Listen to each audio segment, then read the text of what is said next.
Welcome to the Circular Economy Show. I'm your host, Seb. From the very beginning of the analysis done on the circular economy, a critical aspect of the transition has been the need to shift the business model for many products.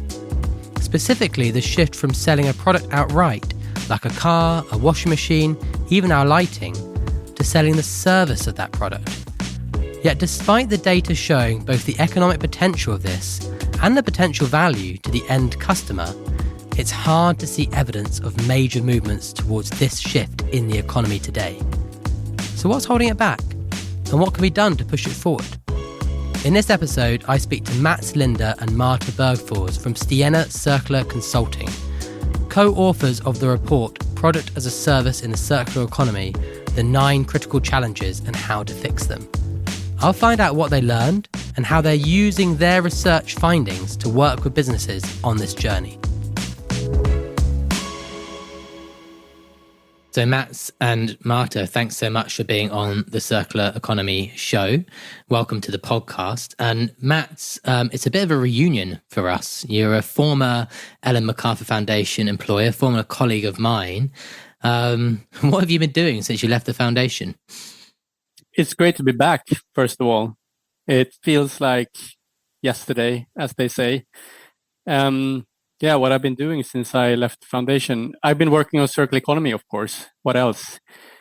But long story short, I think what really intrigued me and wanted me to explore further during my time at the foundation was like making this change happen on the ground, on the shop floor. Not just, beginning from the ideas and the fundamentals and the principles, turn that into an actual new business or change the way the business is actually working. So that's what I've been pursuing. And I guess it's worth saying, Mats, that in your time at the foundation, you're instrumental in a number of our kind of thought leadership efforts, the policymakers toolkit, our new plastic economy report, intelligent assets. So you've been at the coalface of developing the kind of economic case and the rationale for moving towards a circular economy, including the transition to new business models, which is the subject matter of our podcast today. And then I'm really hoping you're going to say the name of your consultancy, because in several briefing calls we've had, I've said it different ways and not managed to say it correctly. But you've taken that work now into how do we apply it into practice? Thanks a lot. That's really nicely put. Exactly. So kind of going from like, how do you take that economic rationale and make it happen? Essentially, that's really what I'm interested in. Destiny has taken me to a company called Stena Circular Consulting.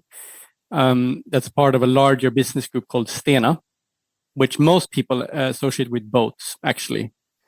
And that's part of the story, but not the whole story. And what we do at Stena Circular Consulting is basically try to help companies find circular economy business solutions, practical and profitable business solutions. And one part of that, of course, is looking at the area we are talking about today, which is what are the business models that can really work.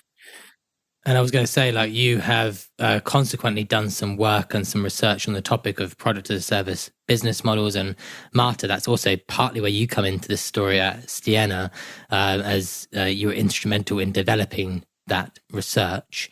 I wonder though whether you could just, Mats, some of our audience may remember Mats from previous MacArthur Foundation appearances, but I wonder if you could give us a kind of 30-second comic book style intro to your background and how you came to be working on this topic.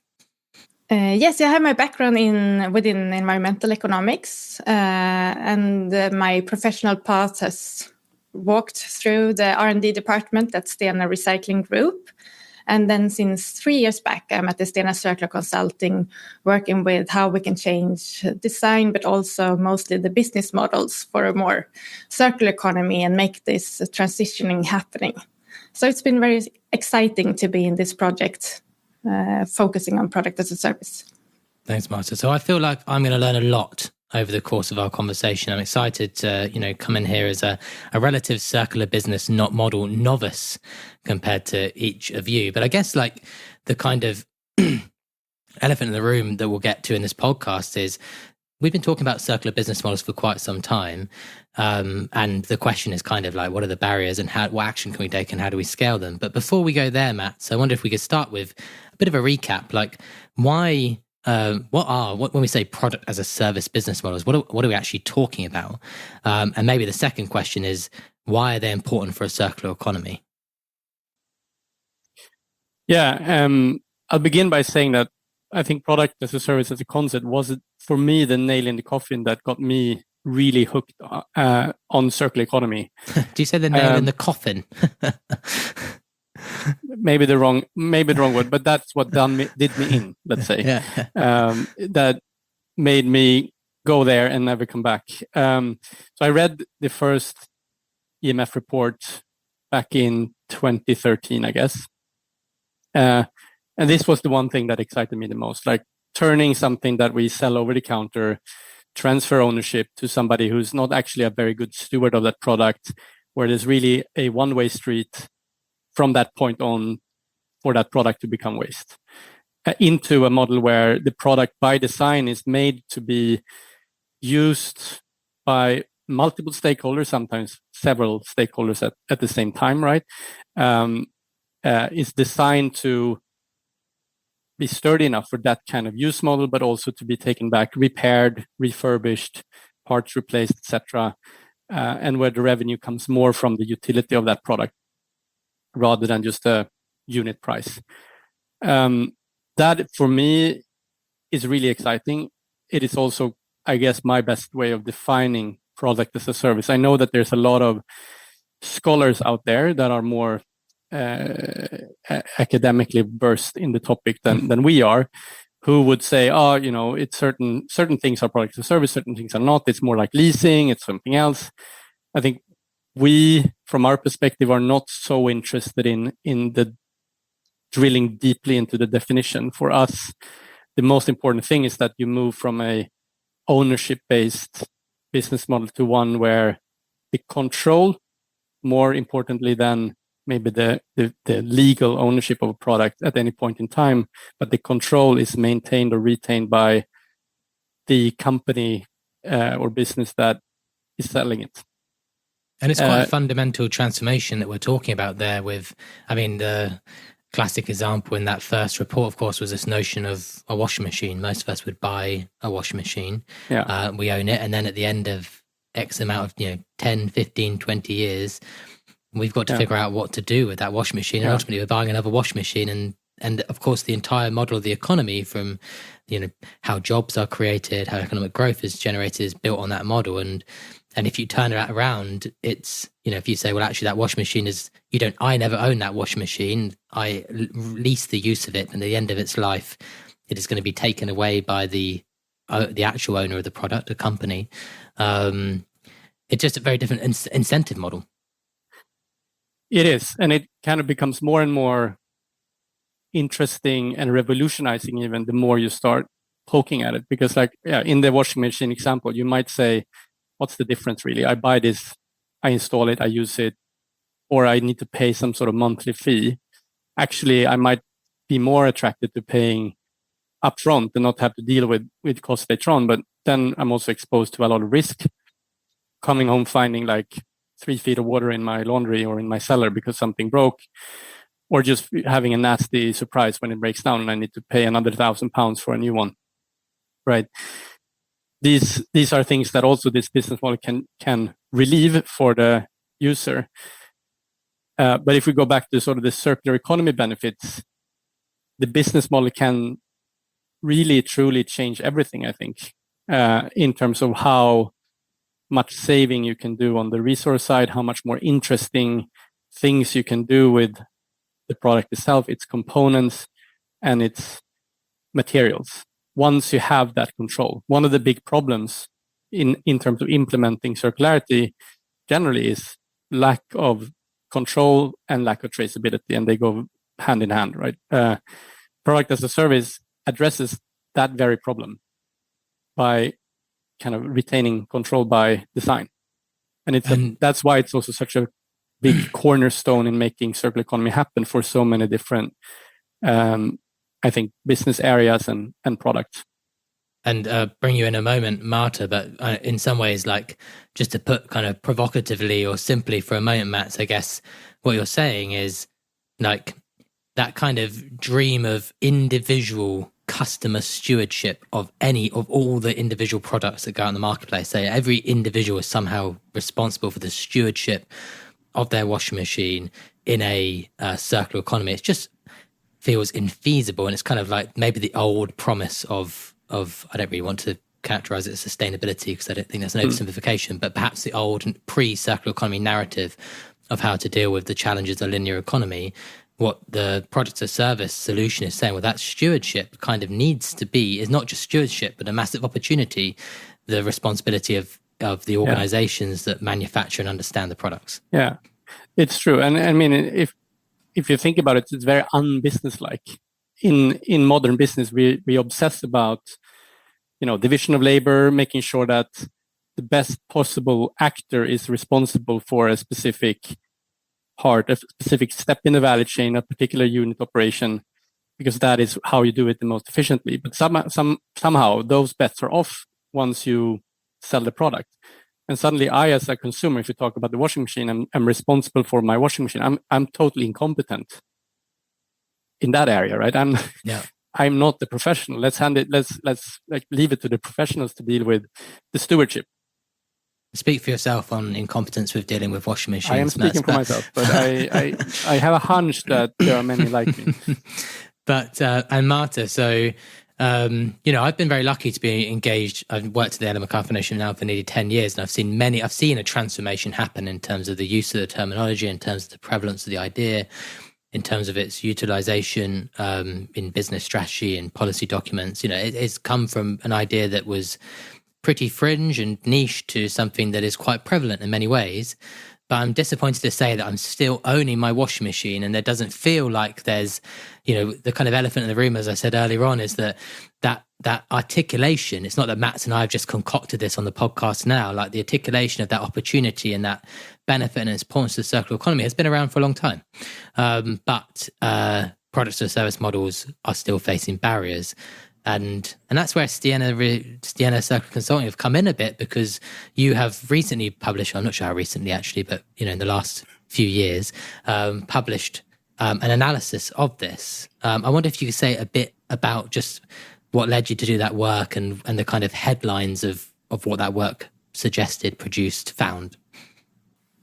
Definitely. Well, I think the first thing that led us there was the impatience by Mats, who was like, we talked about this for so many years. Why isn't it happening?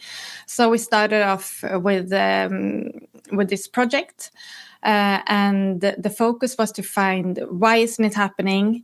We have these ideas. We know that it's important, that it has great potential, especially theoretically, but what are the barriers? So what we could see then when we looked at other cases and other businesses, both the ones who has succeeded but also the one who failed, is that there are barriers. We could identify 9 barriers within 3 categories.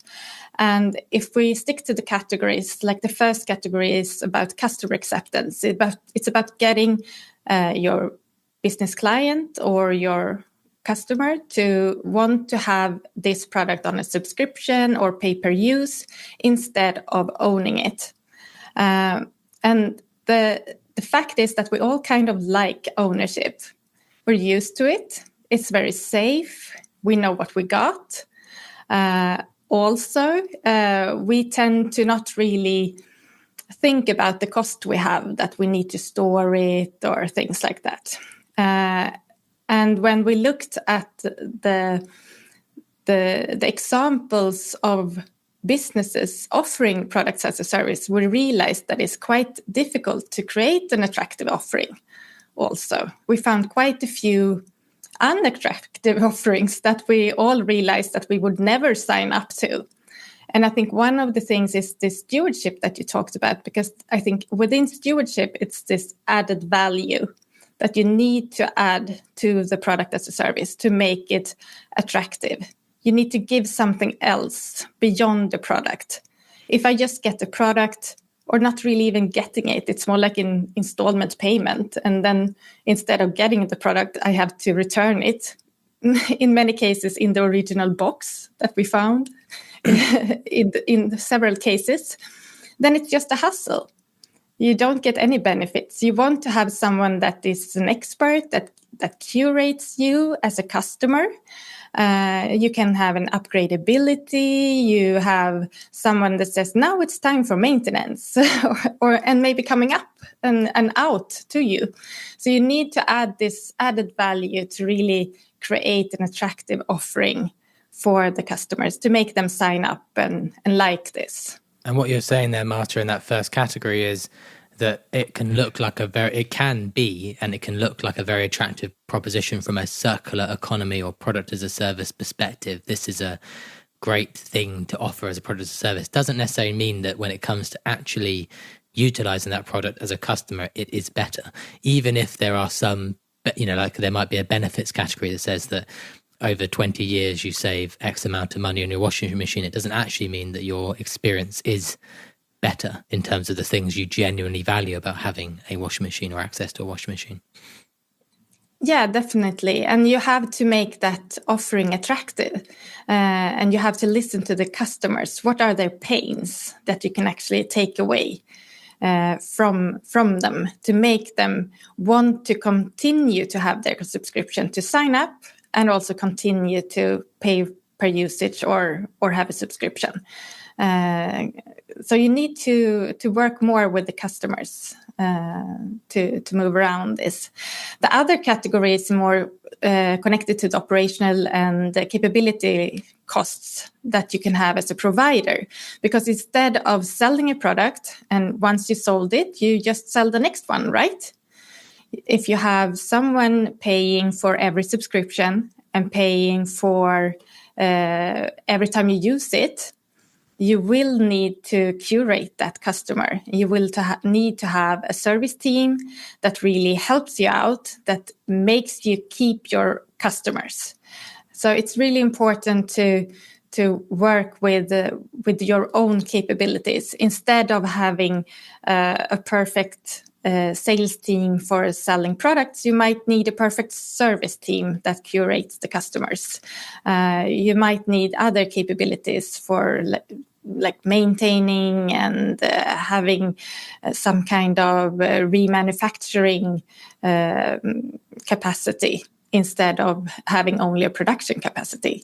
So you will need other things within your own operations. I guess one of the things that came out of the research was that companies that try their hand with this in this category may be a little bit too naive in terms of what it takes from their own organization, their own skill sets, their own processes to actually pull it off operationally. It is as Marta describes, it's a pretty different operational model requiring different capabilities and skills. And on top of that, probably a lot of different sort of back office solutions, everything from software and inventory management to transactions and, all of these things.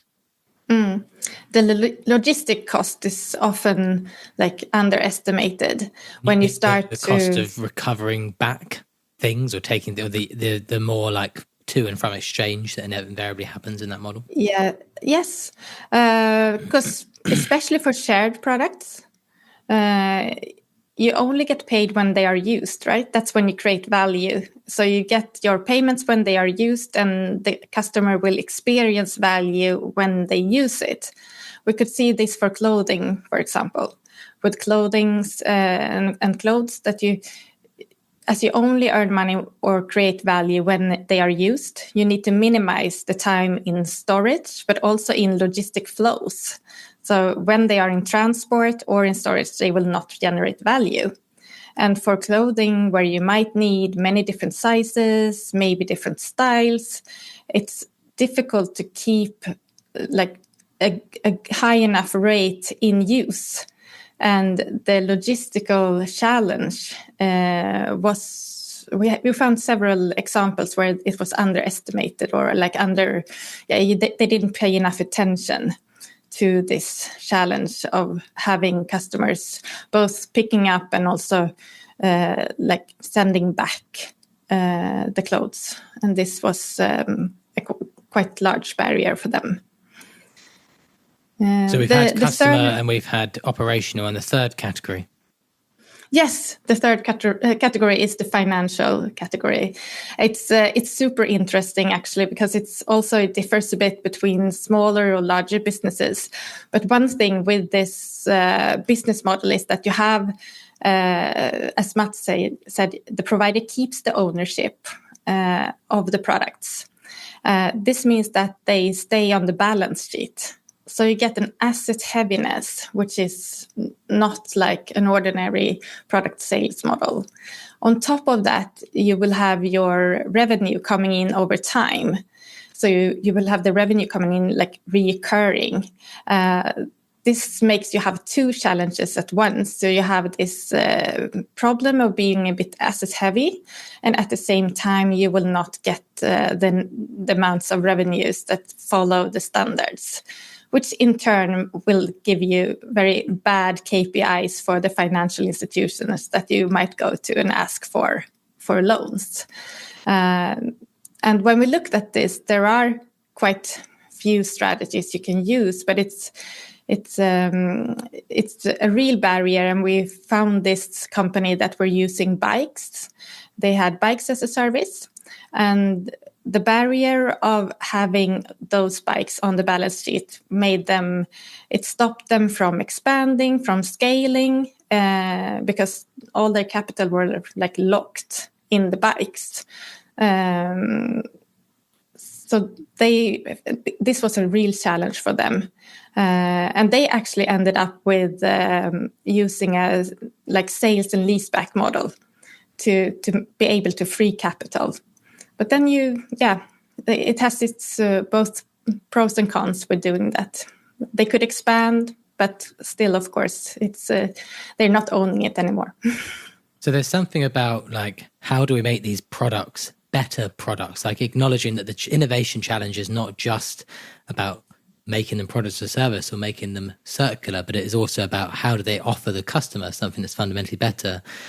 There's something about like, and then there's something about like the mindset and the actual business shift that's required to move your operations and finance towards a completely different model of operating. And I guess in that era, you'd say there's economies of scale at play. Like some of these like competitiveness issues relate to it. Not that it's necessarily the case that moving clothing between two users actually costs more on a case-by-case basis, but the scale around the linear throughput model is so large that the economies of scale pull the price down, and then there's incentive. And so I guess like what I'm getting at there is a little bit like, we know the idea has been out there for a while, as we talked about in the beginning. We know that there are these barriers, and I really like that articulation, that kind of three categories.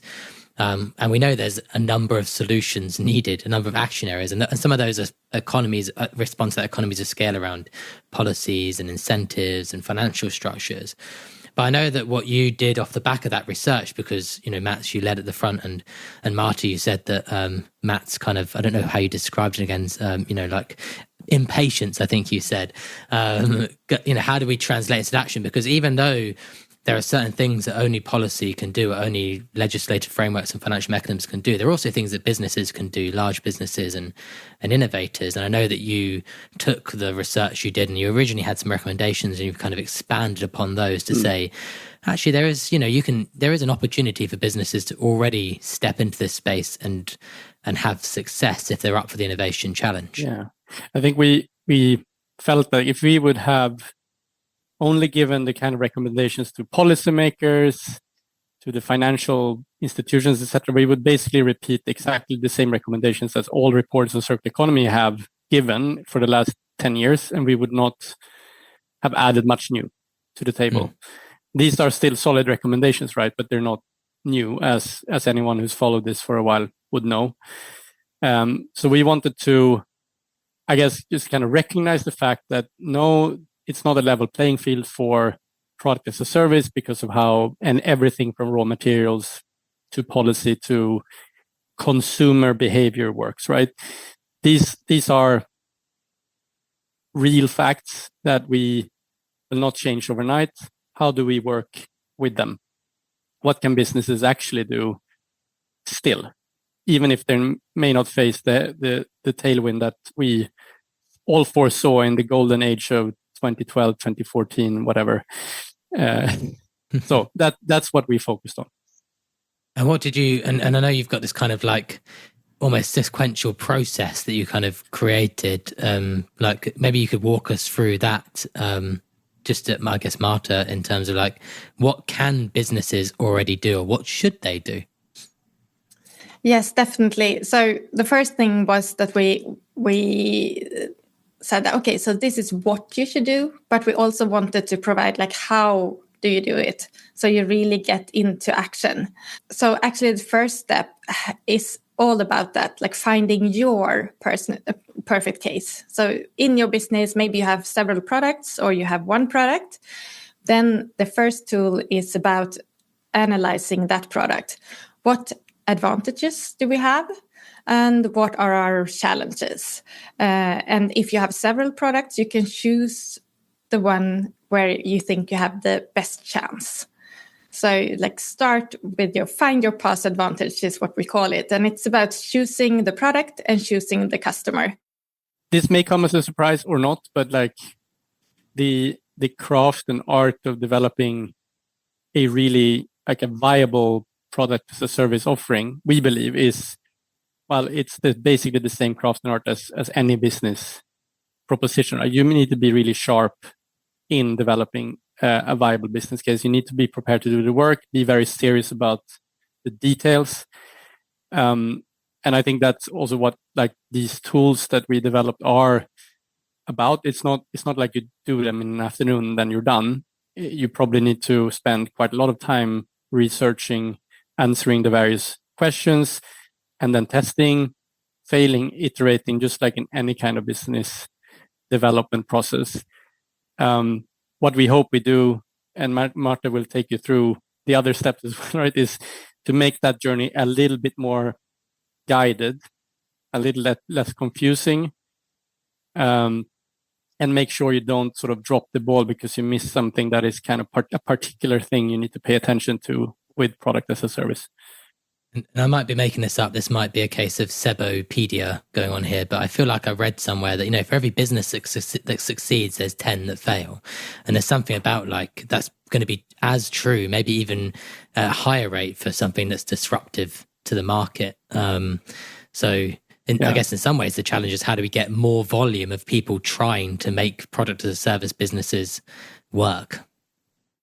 But once you have identified your product, but also the customer actually, because there are customers that are more easy to address than others, all depending on if you are like how digital you are and how digital your clients are. Do you want to go for B2B or B2C? There are several like choices to do also in which customers to target. But once you know that, it's all about the customer journey, just like any other. But here we have developed a customer journey that is adapted for circular economy. That includes the way of like what happens when you take back the product, what happens if you have a subscription and then you need to like upgrade, you need to update it, you need to service, maintain. So you have all these actions that is not within a customer journey or a classical linear customer journey where you have a sales work and then you sell the product and then you might have some service offerings. So it's a bit more extensive in these ways. And it also offers questions on how to help the businesses develop strategies on how to overcome the barriers. If they have a shared product, for example, they need to have strategies. So how to overcome the problems of products moving from one user to the other user, and things like that. And one thing that we learned in the pilot project that we did was that it's very important to meet with your clients and your customers to actually discuss this new offering that you have, to understand what are their costs and their pains that we can actually take away from them, to make sure that you create this added value, this stewardship that you talked about, like the added value that the customer actually wants. And one of the companies among our pilot companies actually found quite a few administrative challenges for their clients that they didn't know about, that would actually be relieved if the provider kept the ownership of the product. And in many cases, maybe more true for the business to consumer segment, the user, in other words, you and me, have very little understanding or idea of what it actually costs to own something. So like the total cost of ownership is unknown. We see and look at the price tag, and that's what we compare against. But you need to, as a first step, educate, if you will, the consumer what the real cost of owning versus the cost of product service, so that you can actually make an apples to apples comparison. Otherwise, I mean, the math will tell the customer falsely that, you know, after 3 years of subscription, I'm actually paying more than just buying, so I might just as well buy. But that's not true, right? So that's important, but it's also kind of the kicker is that it's maybe not enough, especially not for consumers, because of all the psychology that goes into owning, as we already talked about. And I think a great example of this is car ownership. This good old example that we always kind of drag in from the cold. Because with car ownership, all car owners have sworn over the latest, workshop bill. There's a lot of very visible cost about car ownership, and yet people tend to own them, or they tend to at least fail making the correct comparison when it comes to owning versus like getting onto one of these like car sharing platforms. Sorry, Marta, we cut you off from this this journey you were taking us through. So, carry on. Step 3, I think we're on. Yeah, we're step 3, and now you have to think. Okay, so we have the customer journey. We know what the business want to deliver to the customers, and then the next step is then to how do we deliver? How do we? What do we need to deliver? Which capabilities do we need? Do we have them? How can we reach them or get access to them? Because we don't necessarily have to do all the investments by ourselves. Remembering the third challenge of the asset heaviness, you have to be prudent with which investments you decide to do. So here it's about looking at what you want to offer in your customer journey. Like, what is your offering? What are the capabilities we have, and where do we have the gaps? Most businesses have gaps, and it's not always where you think they are, because you have a sales department, right? So they could sell functions or they could sell products.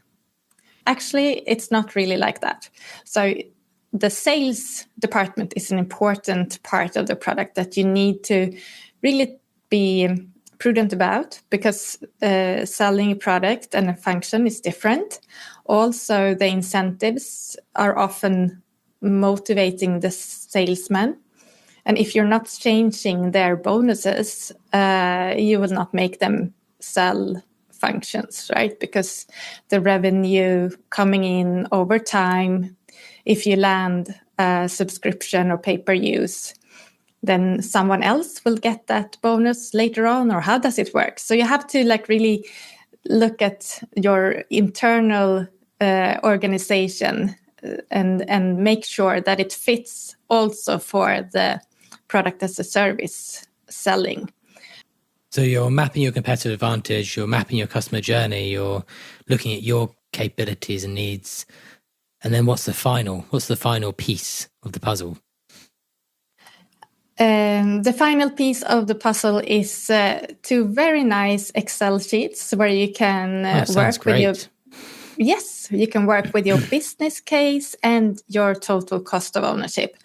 And the the pilot companies that we worked with, of course, they actually liked both of them because the business case makes you realize what happens if I have a better quality and what happens year 12.